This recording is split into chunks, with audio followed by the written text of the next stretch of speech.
Hello, world. It's your girl, Malika Lee, and you're listening to Feel Good.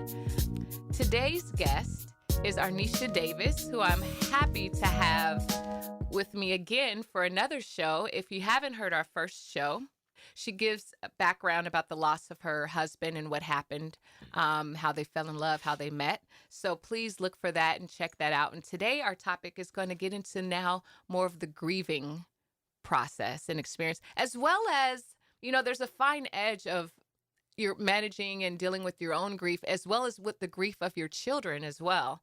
And so please stay tuned and listen in to how she continues to navigate those deep waters. So welcome back, Arnetia. Hello. So good to have you. Yeah, it's good to be here. Oh my goodness, we were just joking. I'm like, we have 10 shows here. We sure do. A lot of ground to cover. Exactly. Oh my goodness. Okay, so let's just jump right in. I did some research about grief. They say there's a book written by, and I'll give the author's name in just a moment, that there are 5 stages of grief. And they may or may not include like each stage. Everybody doesn't go through every single stage. It may not be in the same order. But some of those stages include, hold on here. Oh, here we go. Denial and isolation, anger, bargaining, depression, and acceptance. And this is first proposed in a book by Elizabeth Kubler-Ross in her book in 1969 on death and dying. So I'm just wondering, of those 5 stages, if any of them were your experience, or how have you experienced grief so far? And to just take a step back, if you have not heard our other conversation, Arnetia lost her husband. He was only 41 when he passed away quite suddenly of a heart attack. Yes. And how old were you? I was 35. Yeah, I was going to be 36 in July. Wow, a baby. Yeah. And you had 2 kids. Yeah, how old were they at the 12 time? 12 and 4. My son had just turned 12 years old 4 days prior to his dad passing away, and my daughter had turned 4 6 months prior. So, yeah. So pretty sudden. Very sudden. Yeah. Very. And we talked about, so I'm going to go in a little bit of a different direction first, and then we'll get into the grief. So we talked about he passed at home. Yes. In the garage. Yes. And I remember hearing people who, in just context for the listeners, my father passed away suddenly of heart failure in his home. Mm-hmm. And I remember, you know, before this, hearing people talk about living in homes that loved ones had passed in. And I always kind of felt creeped out, or I didn't know if I could be able to do that. What has been your experience? Have you moved? Are you in the same space? We are in the same house.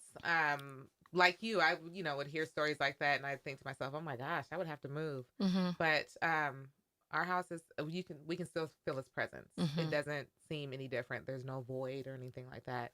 And I did ask my kids, if they felt comfortable, because if they weren't comfortable, then yes, I would move. But that's their home. Mm-hmm. That's all they know.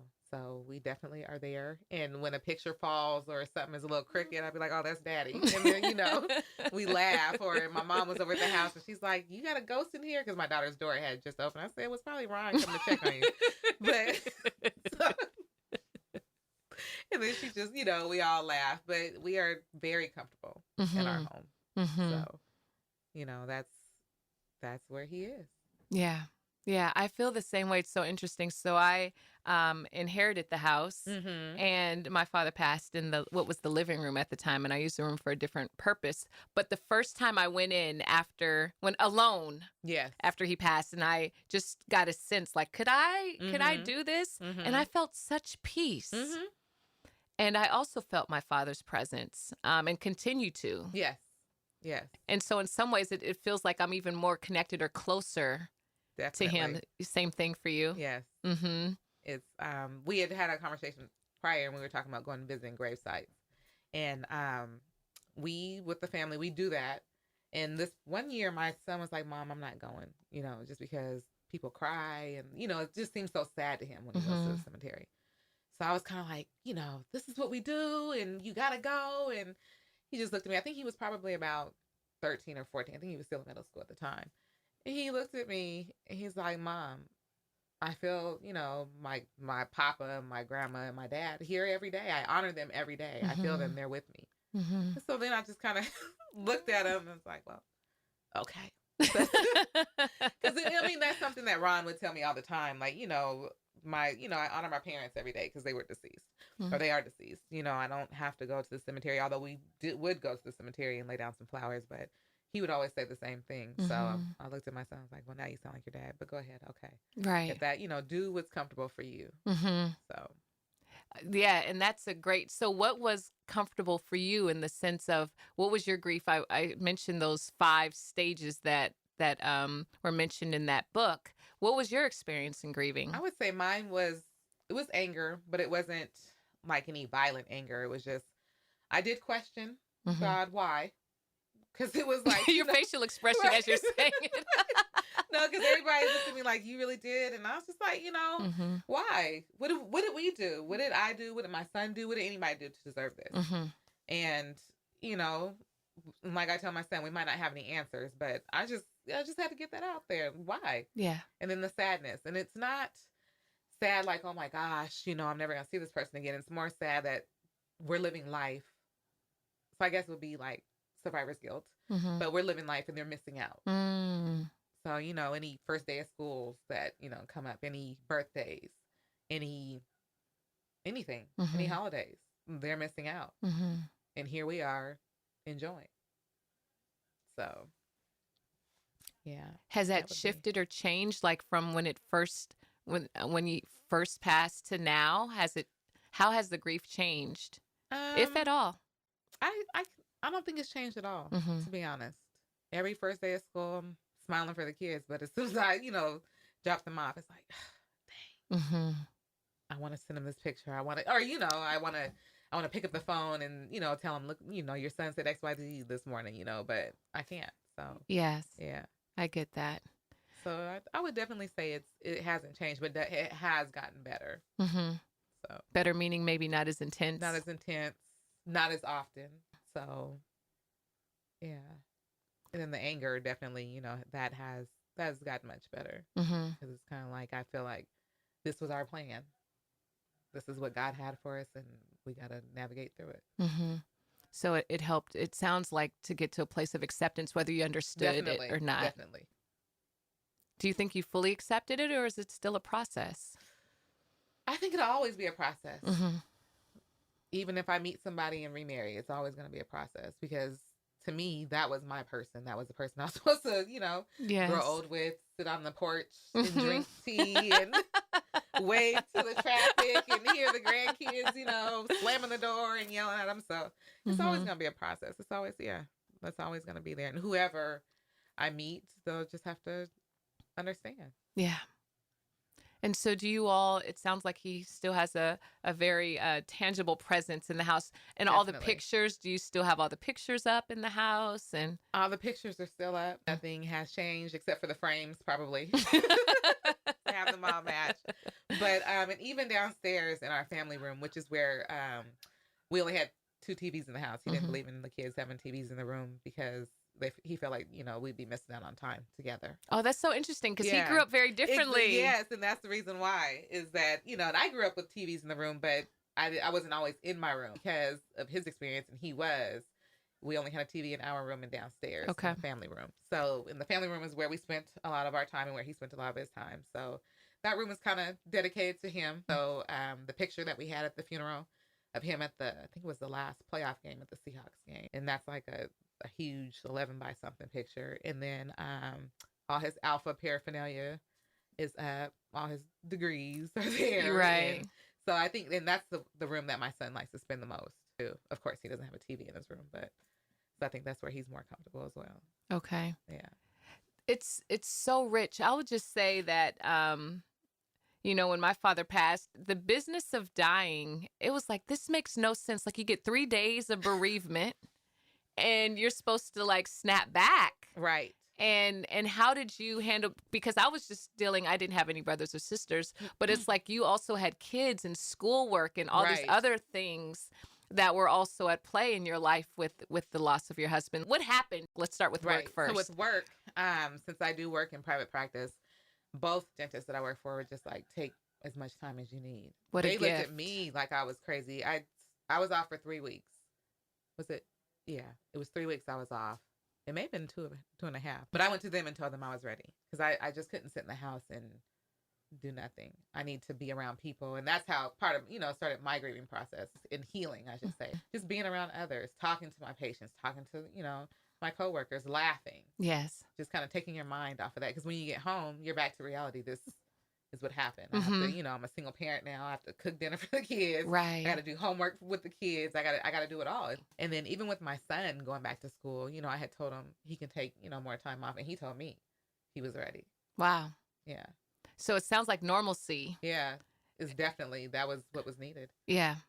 I get that. And for me too, yeah. I think I took like breaks though. Like there's some days, let me tell you. Right. And it's so fascinating because I've lost loved ones over the course of my life and each experience was different. Mm-hmm. I feel like I didn't grieve as much, or it was a different type of grief with my dad because I didn't feel guilt with my dad because like you had said, even with, you and Ron, you were talking to him moments before and that you guys were open in communication. So at that point, it was like nothing left unsaid. Right. And I think even that, if there's some tinge of guilt or regret, that even compounds the experience of grieving. Oh, definitely. Because you have people who, they're thinking, well, what if I would have said, or I wish I wouldn't have said. Mm-hmm. Whereas, like you said, you were talking to your dad in just a mid-sentence. With me, I was talking to Ron, and even with our kids, he had dropped them off because our schedule was so different. He would drop off, I would pick up. So he had dropped my son off at school. The last thing he said to him was, have a good day, I love you. Yeah. So there wasn't, he wasn't like, I was mad at my dad or anything. Mm-hmm. It was, he told me, have a good day, and that he loved me. Yeah. And the same thing with our daughters. He dropped her off at daycare, and it was, have a good day, I love you, and then off to work. Yeah. And I feel like such grace in that. Definitely. It feels sudden. Since both my dad and Ron, your husband, passed from heart-related, like heart attacks, was there anything in retrospect? Because sometimes, it's like we go back and we play like, was there any clues? So what was your experience or did you even go back and like explore, were there some signs that we missed? I did. I was, What'd you find? I was always on him about his blood pressure. So he had just gotten on medicine for that. But I do remember he had, gained some weight. And he was like, yeah, I got to, work out again. And even our doctor would tell him, you got to work out. But one thing that stood out is that he had started, he had complained that our mattress was too soft. And so he started sleeping downstairs on a hard surface and sleeping upright. And, as a loved one and as a spouse, you get on your... What's going on? Yeah. And, they're always like, everything is fine. I don't, it's just my neck, or it's just, this is what's comfortable for me. But like you said, when you look back at that, those were the signs that there was something going on. Yes. Yes. So the sleeping upright. Mm-hmm. Yeah, I did some research on that. And one of the things with my dad, also sleeping upright. And I would wonder about that because he would always be in the living room in his recliner chair and not going to his bed at night. And then he had started swelling in his ankles and legs. And that had been a process that had gone on for a long time. And then one of the things that I didn't know was a symptom until after the fact, that was too late, was coughing. So my dad had a persistent cough off and on, and had gone to his doctor about 4 months prior to his passing. He passed in April of 2014, and his doctor gave him like a clean bill of health and said he was okay. Right. And then only to find out later on, like, that these are telltale symptoms, yes, of like heart failure. Right. And so we share these because, heart disease is still one of the top, couple causes of death. And, definitely. And part of it is because we don't recognize the symptoms when we see it. So I'm just going to share a couple other ones really quickly for our listeners so that maybe they can get ahead of it or recognize and see what's going on so it doesn't seem as sudden as it seemed to be for us. So fatigue and weakness is one. Reduced ability to exercise. Right. So that might have even spoken to Ron's. Exactly. Yeah. And then him not saying anything about it, just saying, oh, I just, haven't been doing it or haven't felt like it. Exactly. But, so that could have been a symptom right there. And then it kind of feeds on itself because if you're tired and to strengthen the heart, you're not going to exercise. Right. I already mentioned, a rapid or irregular heartbeat, difficulty concentrating or decreased alertness is another one on here. Sudden severe shortness of breath and coughing up, peak foamy mucus. Oh, That sounds that's intense. scary. Oh, here's another one that's interesting. Increased need to urinate at night. Oh, wow. I didn't know that one. Me neither. These are all signs of heart failure, signs and symptoms that I got from the Mayo Clinic. So I just encourage, our listeners, rapid weight gain from fluid retention. And so we're reading these so that, hopefully learning from our experiences that other people can recognize what these symptoms are. Definitely. And advocate for yourself. Yes, you have to advocate for yourself. Be forthcoming. Exactly. With everything with your doctor. Because I think it gives like a false sense of like everything is okay. Right. Yeah. Right. I'm one of those ones. I'm a hypochondriac. So I tell Oh, Lord. Maybe I shouldn't have read the list in front of you. I know. I used to be like that. I have that. Oh, my God. So let's talk a little bit more. We've talked about your stages of grief, and we went back to when it first happened. And I'm wondering how it was for your children and what support you're offering them. So you mentioned even, I want to go back to, you said before, sometimes even now when you drop them off at school, you'll wait to cry. So did you cry in front of your children? Yes. Yes. Yes, I would put on my gospel, and one song that I would always listen to, that Ron and I actually would listen to, is "Melodies from Heaven." Oh, Kirk yeah, Franklin. yeah. Melodies from Heaven. So I would put that on, and I would just, just have an emotional moment. And my son and my daughter would see me, and fast forward, about a year or two, when I put it on, my son would look at me, like, uh-oh, here it comes. Have a moment. But, I've gotten better to where it's just, a joyful time, and he understands that.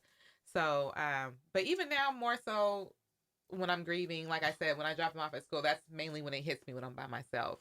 But I do make sure in supporting them that they understand their feelings, especially my son, as, being 12 and a young man coming into his teenage years. Yes, and formative. Right. Yeah. And those emotions that they, that young men, they can be just as emotional as young women. Absolutely. So just, helping him understand that that's okay. And then you're dealing with grief.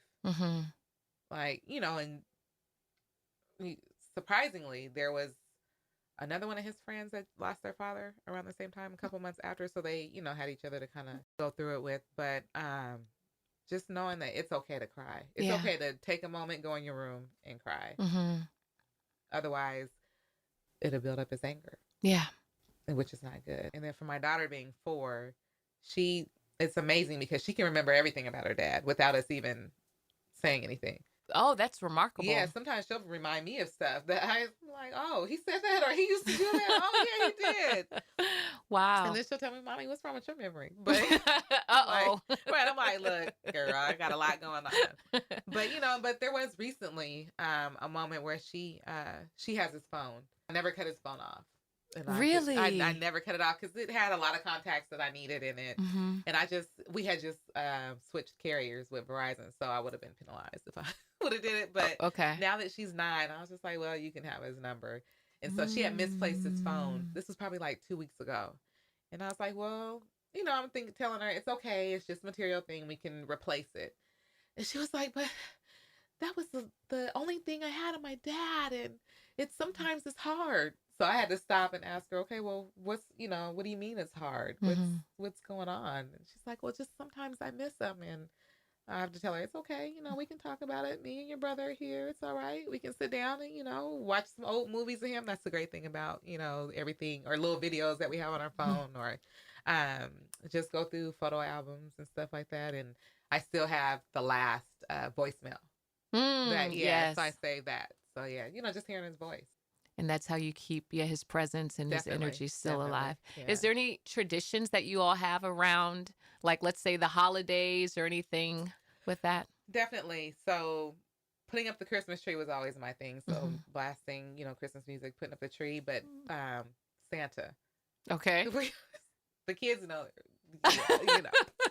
we always make milk and cookies and leave it out for Santa, and then wake the kids up. Santa comes and wake the kids up early and play Christmas music and have them open up the presents. And I still, to this day, sign their birthday cards or any gifts to Mommy and Daddy. Oh, wow. Yeah. Yeah. And so even on Mother's Day, Imani is in charge of writing the cards out. So she'll sign her name, her brother's name, and Ron's name in parentheses. So he's definitely still, a part Yes. of everything that we do. Wow. And then did you ever consider having your kids go to therapy? I know you mentioned on an earlier conversation. I did. I thought, especially for my son, I had asked him about it and he declined. And then with me going to therapy, I think that's part of why I still go to, is just to make sure that I catch if something's coming up with the kids, asking my therapist, well, my daughter is doing this or my son is doing that. Do you, is that normal for a teenager or what have you? And so, just me going is kind of therapeutic for them. Okay. Right. Cause you're asking on their behalf. Yes. Cause they may not want to talk about it. Right. So yeah, but definitely, if I, like I said, I believe in it. And if my daughter, ever showed that she needed it, she would be there, as well as my son. My son knows that I go. I'll be like, look, mommy's going for therapy. Don't call. I'm going to be unavailable for an hour. I tell, because I need him to understand that it's okay. Yes. So, I mean, because, we grow up thinking there's such this stigma on going to therapy, but it's helpful. So I totally agree. I've gone to a couple therapists in my day, and it's helped a lot. It does. It does. It's amazing. Like I tell people, get you some tea or some coffee, sit on somebody's couch and just, cry it out, pray it out, whatever they will do with you, just do that. Yeah. Because it's good to talk to somebody that doesn't know you, who you feel isn't going to judge you, and just get some stuff out. Yeah. And that's not worried about you being okay. Exactly. Because sometimes our friends are like, don't cry. Right. It's like crying is an important part of the healing process. Yes. Yes. So I wanted to talk about the grieving and like, how has your experience changed how you see life, and what changes have occurred in you from this experience, if any? I would say that tomorrow is not promised. The next second isn't promised. Like I said, I was talking to Ron, and the next second he was gone. So definitely let people know how you feel. If you love them, or or if you're thinking about somebody, text them and let them know, hey, I'm thinking about you, or call them.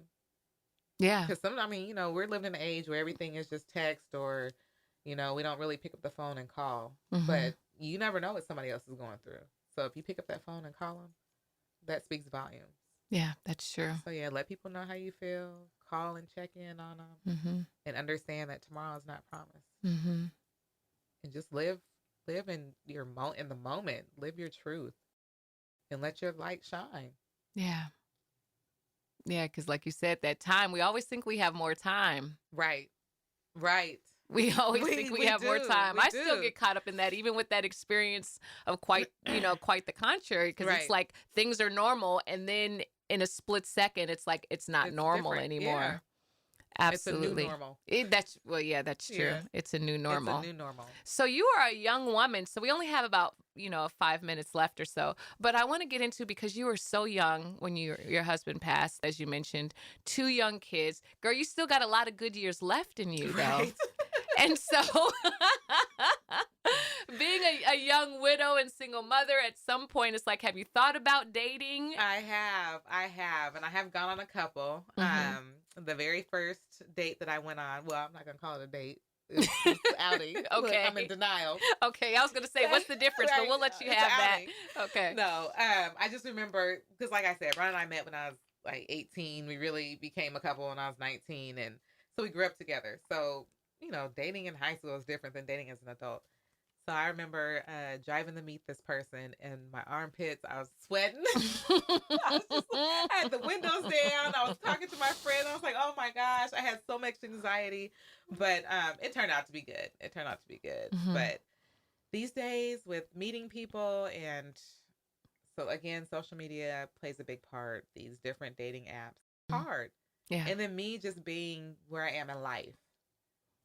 And I feel like I bring certain things to the table, so I need that person to have their life together in certain ways. And you just don't find a lot of that. Well, yeah. It's hard. The dating, yes, it's its own thing. It is. For sure. How did you know you were ready to start dating again? Let me see. I really didn't. Okay. To be honest, this particular person just out of the blue asked me to go somewhere with them. Okay. And he asked me over text, and I was looking at the phone. I'm looking at the phone like, why would he ask me this? What? freaking out. Right. Like, what do you mean? And so then I just had to step back and say, okay, let's just test the waters and see. And then, but like I said, it was fun. Yeah. We had a good time. Well, that's good. And then now with kids, so I grew up with both my parents being single, and it's a bit of a different situation, right? With you. So, what have you thought about as far as, do your kids know you've gone on dates or not? Or I haven't told them. Okay. But, why did you choose not to? It's none of their business. Because I'm grown and they're not. No, I just because I just feel like if their dad is such, like, he's on a pedestal, and those are big shoes for somebody to fill. So if I'm just kind of, casually dating you, I'm not going to talk about it. I'm sorry. I'm sorry. I'm just not. I'm sorry. But if it was something serious, yes, definitely. Definitely. And I know my son probably knows that I've, gone out. Sometimes he'll tell me that there's certain people that are interested in me. I'm like, oh, son. Really? He will. He has.